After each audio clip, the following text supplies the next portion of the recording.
नमस्कार दोस्तों, प्रणाम। कैसे हो आप सब? अच्छा ही होगा। दोस्तों, हमारा नेक्स्ट सॉन्ग आने वाला है नेक्स्ट महीना।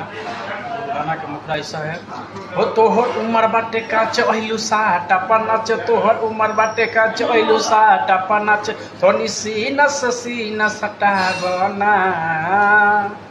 ए बंगाल वाली छौड़ी, ए बंगाल वाली छौड़ी, तनी लहंगा उठा के दिखावो ना।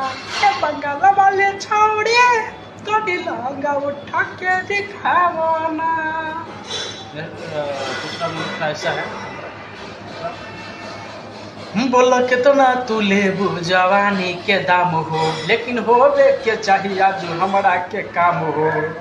हाँ, बोल कितना तू लेबू जवानी के दाम हो, लेकिन होवे के चाहिए जो हमरा के काम हो।